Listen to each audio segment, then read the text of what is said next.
Hi, welcome back. I'm Susan Guttridge, and I am so happy to have you here. Let's begin by taking a big breath together just to separate the space between what you were doing before this and what we'll be doing now.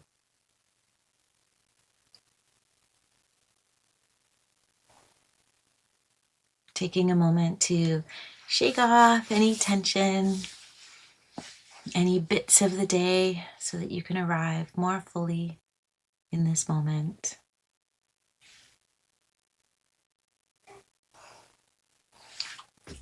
All right. In our weather analogy of depression, we've talked about gearing up to go out in a storm. So we've talked about the umbrella, referring to seeking help and those 5 ways to ensure that we follow through. Now, even with an umbrella, when we go out in the rain, our feet can still get wet. And that feels super uncomfortable to have wet feet. So, having some good rain boots is quite nice to keep our feet dry. Here, the rain boots represent behaviors that help to reduce symptoms of depression. So, in this video, I'll be talking about those activities that when we engage in them regular, they can bolster a lighter mood and cultivate happiness and reduce symptoms of depression. Now, if you've been experiencing depression, you know all too well the lack of energy feeling that can go alongside of it. So, the suggestions that I offer might feel like a lot for you. When you are walking the terrain of depression, the thought of energized action can feel daunting. That's why we start small. And we do these small things daily to foster a habit and a routine, and also, that's why kindness to self is so incredibly imperative. To get started, I just want to share some information that will speak to why this component of our rain gear is so important. Okay. Depression is not just a state of mind, it's an experience that is felt very deeply in the body. Our bodies can hold on to emotional states, a phenomenon known as body memory. This means that even without specific images or thoughts in our mind, the feelings of depression can persist as a physical experience. When we talk about managing depression, we have to recognize how body memory, cognition, and behavior all interplay to contribute to our overall mood. Our bodies remember what it feels like to be in a depressive state. This isn't always linked to specific memories or events, but can be experienced as a general sense of heaviness or fatigue or sadness. This felt sense of emotion, so the way our body holds on to that state, can make it incredibly challenging to shift one's mood because these are deeply ingrained and can be triggered by various cues in our environment. In addition to body memory, our thoughts play a role in maintaining versus alleviating depressive states. Spontaneous cognitions, those automatic thoughts that pop into our heads, can reinforce feelings of worthlessness, of hopelessness, or guilt. These thought patterns can become habitual, making it hard to break free from the cycle of depression, making it hard even to see that these are symptoms and not inherent character flaws. And just to clarify, these are symptoms and these are not character flaws.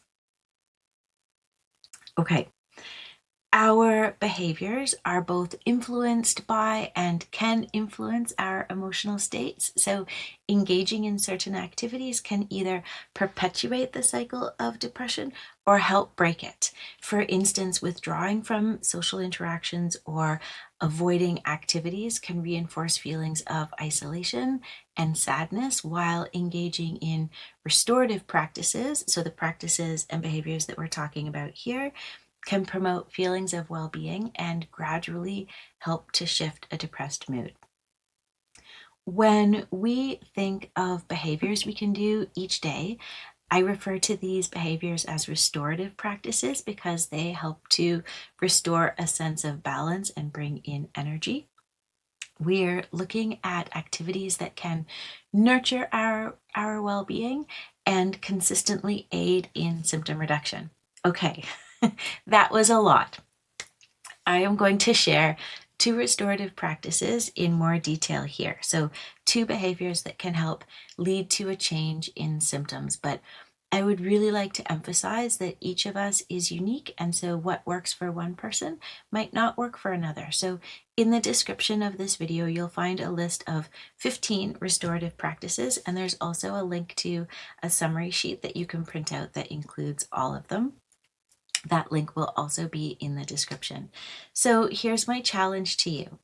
After the video, please read through the full list of behaviors, those activities that can help increase serotonin levels, and write down one activity that stands out for you, one that you feel like you might be able to start doing right away. Okay, when we think of restorative practices, we're looking at activities that can gently nurture our well-being and consistently aid in symptom reduction. I'm going to share two here now. So one is spending time outdoors, whether it's going for a walk, checking out a local park, sitting outside. Maybe you have a front yard or a backyard, or maybe the place where you live has a little seating area. And you know what? It can even be as simple as opening a window to feel the fresh air come in. Being in nature can have a remarkable impact on one's mood. One reason for that is exposure to sunlight helps boost serotonin levels. Serotonin is that neurotransmitter that plays a key role in regulating mood and also regulating feelings of happiness. Even just a few minutes a day can begin to shift your perspective and bring a sense of calm. And another restorative practice is movement. So, no, this doesn't mean I'm asking you to go to the gym and have a very intense workout. When your energy is low, I would be setting you up for failure if I suggest that. But what this is about is moving your body. Take a walk, do some simple stretches, even just noticing the sensations of your body as you move through your day. So, pausing to check in. What is happening? What are you feeling? Regular physical activity in any form that feels comfortable and accessible to you increases that serotonin production and really does improve mood over time. So, the goal is to invite movement into your life with awareness and kindness and not pushing or punishing yourself, just to clarify. All right. A moment ago, I mentioned that these activities like moving your body and being in nature can help increase serotonin levels and can potentially assist in managing depression. So let me explain that a little bit further. Serotonin and also dopamine are neurotransmitters in the brain. Essentially, they're messengers. Serotonin helps regulate mood, feelings of well-being, and happiness, while dopamine plays a role in the brain's reward system and pleasure system, providing a boost of euphoria. Creating a routine that incorporates the activities listed in this video can maintain a steady flow of that serotonin. By focusing on activities that boost a steady flow of serotonin rather than those that provide just a quick dopamine rush, you can support long-term emotional health and resilience. All right, let's take a moment here to just do a little check-in with yourself. Take a nice deep breath.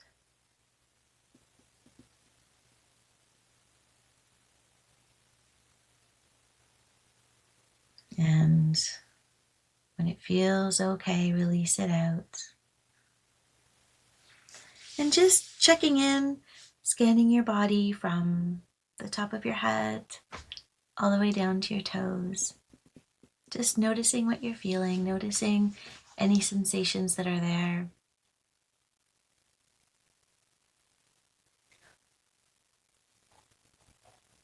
If you notice any tension, just seeing if you can release 1 or 2 percentages of it as you breathe in and as you breathe out. All right, I've got some homework for you. Step 1, Please look through the list of 15 activities and write down one that stands out for you, the one that you feel like you'd be able to start doing right away. Step 2, write down a goal statement for it. So if you chose a practice of gratitude, your goal statement might be, I will write down 3 things I'm grateful for every day, including why I'm grateful for them. And step 3, consider what is the smallest step you can take to start implementing it.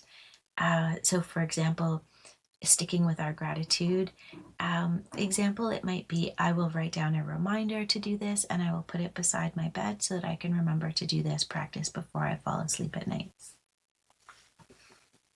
The practice of expressing what we want to do as a goal encourages taking concrete steps towards actually doing it. So this helps us to engage in personally meaningful activities, and that can really counteract some of the inertia and loss of interest that accompanies depression. All right, that brings us to the end of our lesson. While it can be incredibly challenging to shift our mood and initiate new behaviors, recognizing the role of body memory, cognition, and behavior in depression is actually a powerful step forward. By starting small and gradually incorporating positive activities into your routine, you can create a foundation for lasting emotional well being. Know that you are capable.